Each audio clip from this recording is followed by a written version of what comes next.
So now we have our next speakers, Yung and Rubia Sinha-Roy. They are at Deloitte in the UK, and in their work within user experience, they are interested in how designers can push ourselves to challenge the status quo in order to do better. And in their talk, they'll be exploring about what it means to use design as a tool for dissent, which is such a fantastic word, especially considering current events. And they'll be looking at how that can become a mechanism that can encourage action. Welcome, Carol and Rubia. Thank you, Marina. Bear with.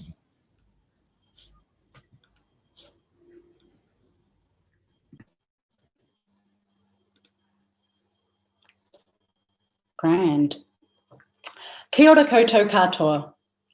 Daigaho, namaste. Hello and welcome, everyone. In considering this year's conference theme, Embracing Change, this made me feel like I was wearing a design onesie, warm and comfortable. However, as Rubia and I were considering our journeys as designers, we realized that our experiences haven't always been particularly comfortable or cuddly. Instead, they've often been awkward, uncomfortable, and hard. But that's also what's helped us deliver meaningful change. And for us to make the impact we want to as designers, instead of embracing change, we should be encouraged to embrace dissent. So today, we're here to talk to you about dissent and how design as dissent has been incorporated into our everyday lives as designers. I'm Carol Yung, a New Zealander born to Chinese immigrants, now living in London. As a teenager, I wouldn't have dared to speak publicly in anything other than English for fear of anybody questioning my New Zealandness. As a child of immigrant parents, one of the things you quickly figure out is how to straddle two different worlds without ever feeling like you fully belong. She'll hate me saying this, but my mum is the most resilient person I know. She traded in her own happiness, family and friends, and immigrated to the other side of the world to a foreign country where she didn't speak the language for better opportunities for her children. One of my earliest memories of hanging out with my mum was her being told to F off home by some random stranger, as she was pushing my brother along in the pram with me trotting alongside. She just quietly kept her head down and got on with it. And while that is how she goes about life, that moment still agitates me, particularly because I wish that 3-year-old Carol was better equipped to speak up on my mum's behalf. However, growing up in New Zealand also meant that I was really lucky enough to be forming my views of the world when Helen Clark was Prime Minister. And a number of public and private sector leadership posts were also occupied by female leaders. However, at the time, it never occurred to me that by virtue of being female, being a leader was not going to be straightforward. And this has been true of my career to date. My career has been what New Zealanders call a tiki tour, a sightseeing journey with no particular destination in mind. I studied film and architecture, I worked in international relations, and was the private secretary to the Minister for Building and Construction during Canterbury earthquakes, before becoming a management consultant and now a designer. But while my tiki tour has now got a destination, designing better futures for humans, I'm still trying to see the sights on the way to better understand who I am and what I can contribute, as I'm often the person in the room with a different perspective and a different set of experiences. Thank you, Carol. I was about to say, is the slide working? Oh, perfect, thanks. Hi, everyone, I'm Rubia Sinha-Roy. And when I was younger, I was taught that I could be anybody. I was raised by my Indian parents in a very small and very white village in Surrey. I grew up amongst privilege and Tories, let's not talk about Brexit, but I always held my own, mainly because of the resilience I saw in both of my parents.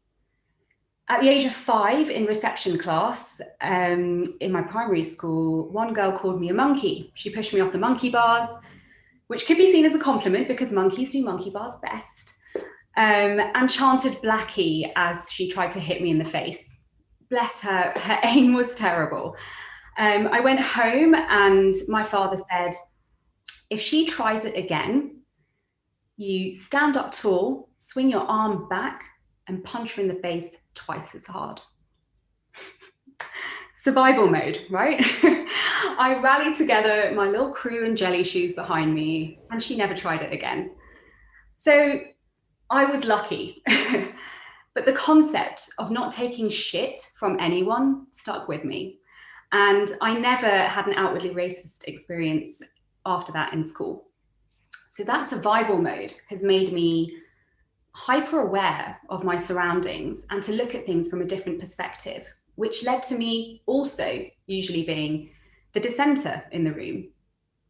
And it ultimately took me on a journey from survival to creation mode. I knew that if there was a way to create something for good, be as humane as possible in the work I do, and realizing a lot of the world around me wasn't built for me, I wanted to design a more inclusive world for the future. So I'd love to say I naturally ended up in tech, but I didn't.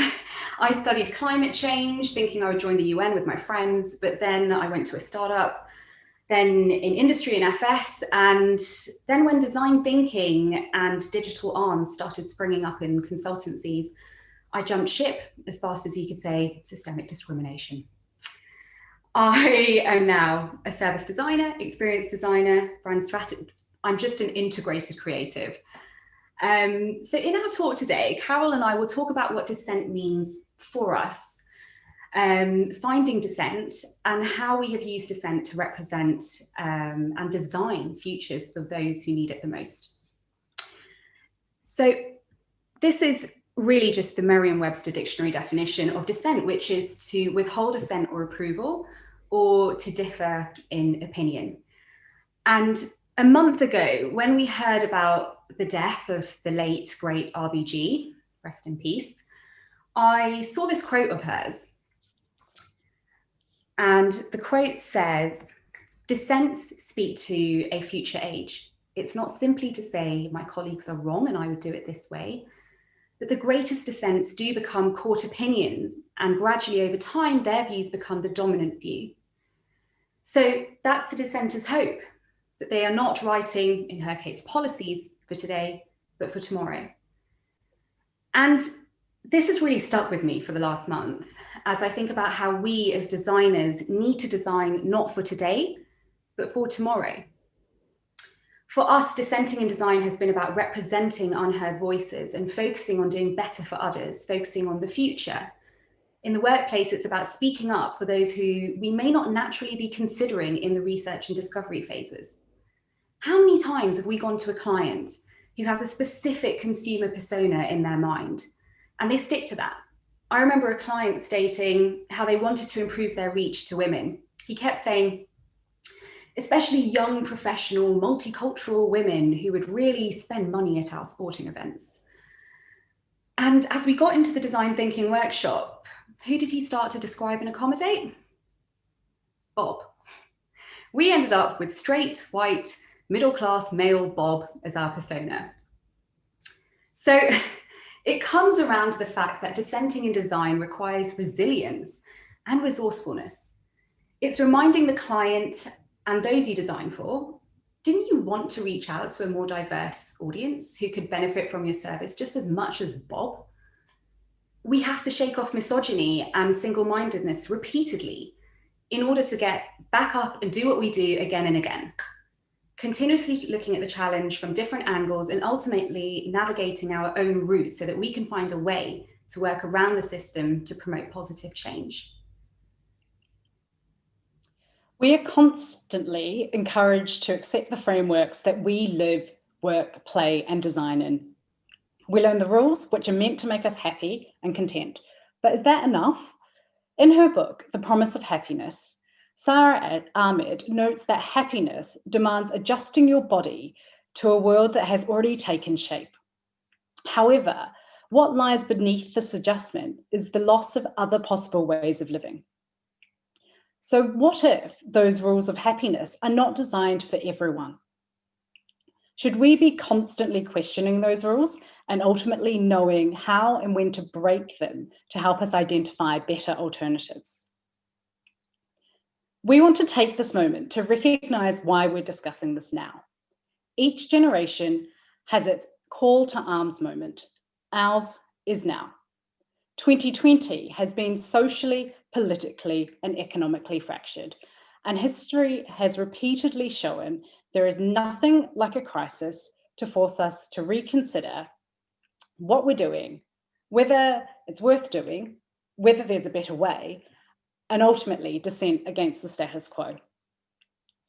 The events of 2020 have, while they've changed how we live, work, engage with others, they've also forced a number of uncomfortable conversations to the forefront about race, sexism, disparity, and so on. And as designers, it's forced us to reconsider the intent with which we design. Being part of the Deloitte digital community has made me appreciate that I actually have a lot of influence as a designer, not to mention a lot of responsibility to do justice for those who I design for. Given the work we do and the clients we serve, we inherently influence decision-making. And in the last year alone, I've had the privilege of bringing previously unheard voices to the likes of cabinet ministers, government ministers, cabinet secretaries, the police commissioner, heads of policy and legal, chief operating officers, chief digital officers, as well as many other C-suite leaders. And this has helped me understand how critical storytelling is. It is one of the most powerful means to influence, teach, inspire others into action. And it's also been a critical tool underpinning political and social movements throughout history. Stories connect and unite people. They influence attitudes, beliefs, and behavior in a way that data alone really can. Sharing and understanding other people's stories help us provoke change. They help us dissent. It's really easy to be complacent. It's easy to pick a path that's well-trodden, familiar, and tested. You learn design thinking and the associated methodologies, and you execute this similarly time and time again. However, going through the motions and executing those miles on the hamster wheel doesn't necessarily provoke change. You need dissent to help you change gears, find alternative stories, and help you deliberately choose to do something different, to deliberately design with intent. And this is really hard.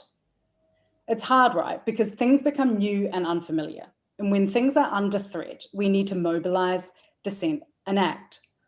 And sometimes we don't know what comes next. And sometimes we don't even know what to do next. So how do we use the power of dissent in design? Well, as designers, we're being held accountable to design with purpose and to design consciously for everyone. By being deliberate about our design decisions, we can strive to design more inclusive and responsible services. So how can we do this?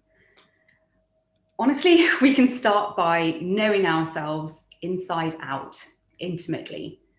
Know our craft, embrace being an integrated creative, know our role, know the value we bring to our teams, especially as service designers. For far too long, I struggled with imposter syndrome and wouldn't call myself a designer, as I'm not a trained visual or UX designer. But I have a point of view across the design cycle. I'm not the best designer in the world. I don't have the answer to everything. And that's okay.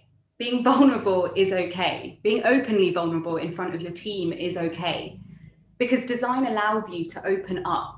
And being a designer, yes, I call myself that now, has allowed me to be myself at work and find my voice to dissent from a creative perspective.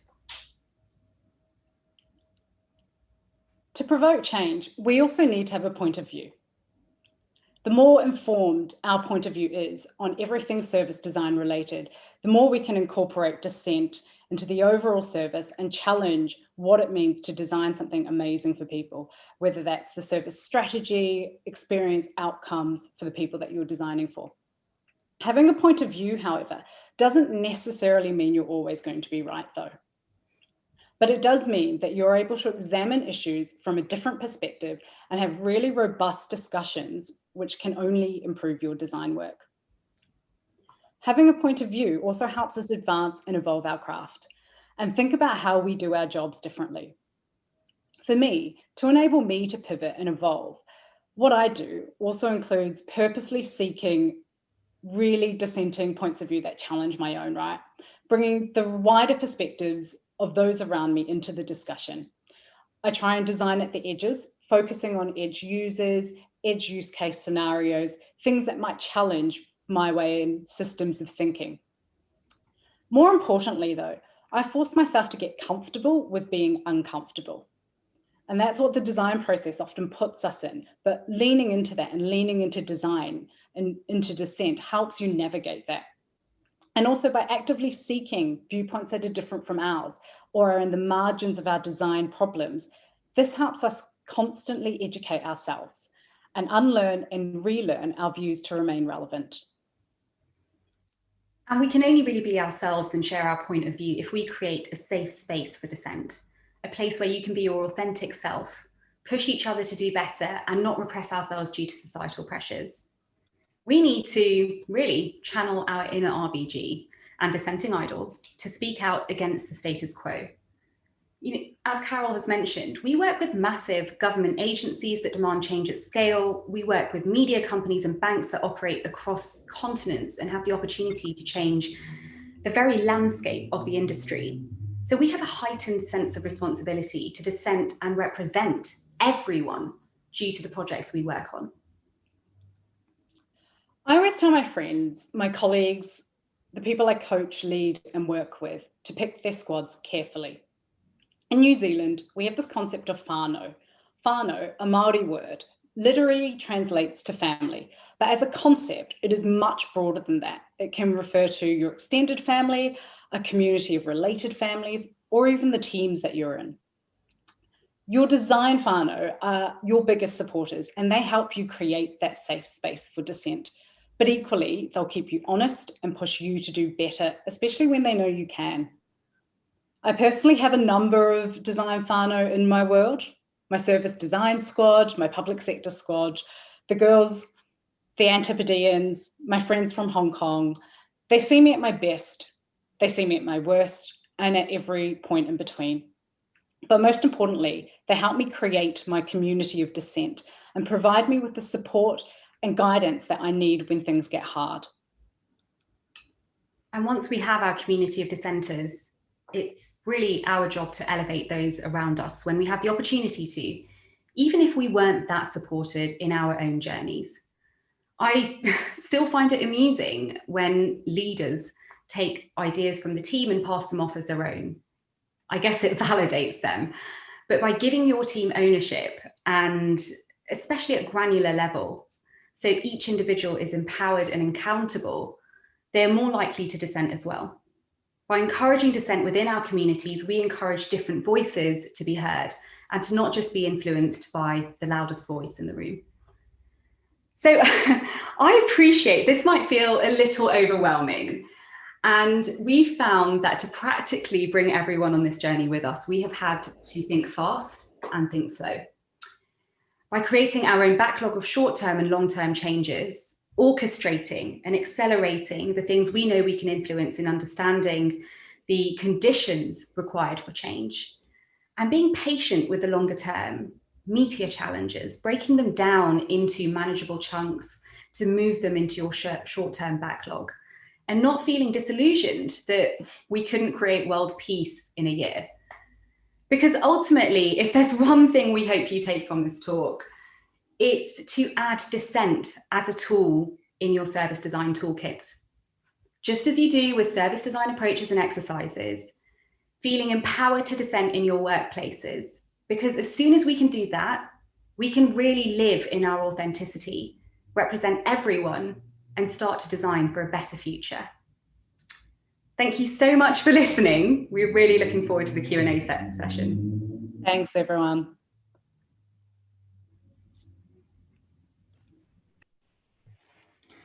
Thank you so much for that. Thank you for sharing your personal journeys too. I think it's always inspiring to see kind of what someone goes through